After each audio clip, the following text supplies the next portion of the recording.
Welcome to Tantrum House Studio D. Hey, I'm Alan. And I'm Karen. And today we're looking at Gold West by J. Alex Kevern and published by Tasty Minstrel Games.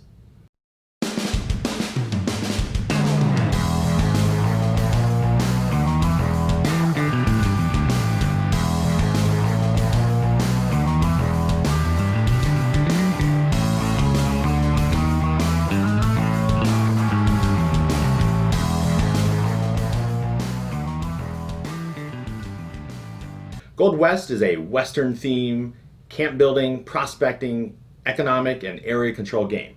It's for 2 to 4 players and plays in about 45 minutes.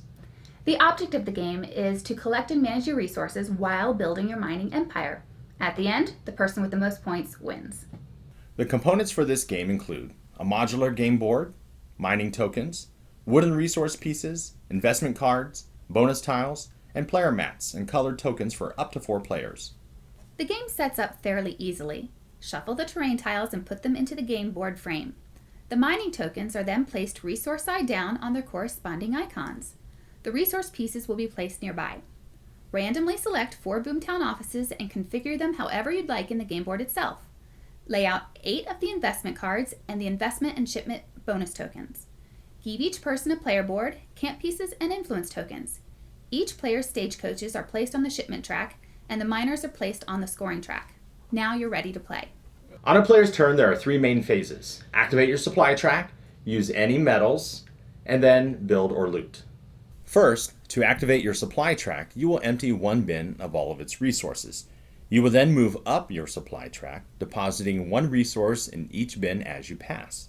Any remaining resources will be placed in your usage area to spend on this turn. During the second phase, you will spend all the metals, copper, silver, and gold, available in your usage area. How you spend them depends on what kind of strategy you're employing. You could purchase an investment card, gaining immediate points and sometimes nabbing a special ability as well. The first 5 investors will also get extra bonus points. Maybe you'll choose to focus on shipping your goods and try to be the first to move your stagecoach along a given track, grabbing the shipping bonus tiles along the way. Or you could spend your metals in Boomtown. Think of these as endgame bonuses. Should you secure the bonus you want early or delay a bit to see what would be the most useful? The actions you take will depend not only on your strategy, but also what metals you have available to use. You must plan carefully. Your third and final action will be to build or loot. To build, you must turn in either a wood or stone for a camp, or a wood and a stone for a settlement. Then you'll select one of the revealed mining tokens. You take all the resources pictured on it and replace it with one of your camp pieces. The mining token you choose will go on your player board upside down on the appropriate influence track for the type of terrain it is. Settlements cost more, but you'll get to skip 1 space on your influence track. Don't forget about these influence tracks. There are endgame terrain bonuses for the players who progress the furthest along each one.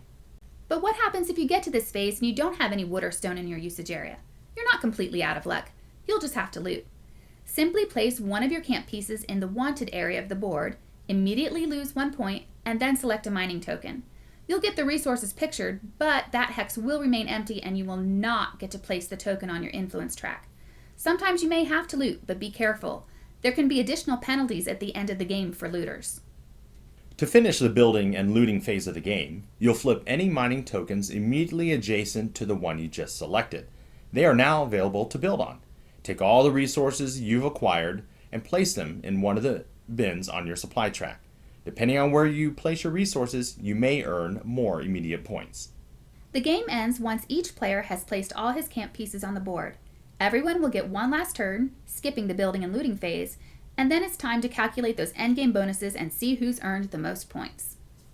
Gold West is a really cool game. It's got some really thick cardboard pieces, nice artwork, cool wooden tokens with the stagecoaches and the miners. It's a nice medium weight game with a lot of replayability due to how you can reconfigure the game board.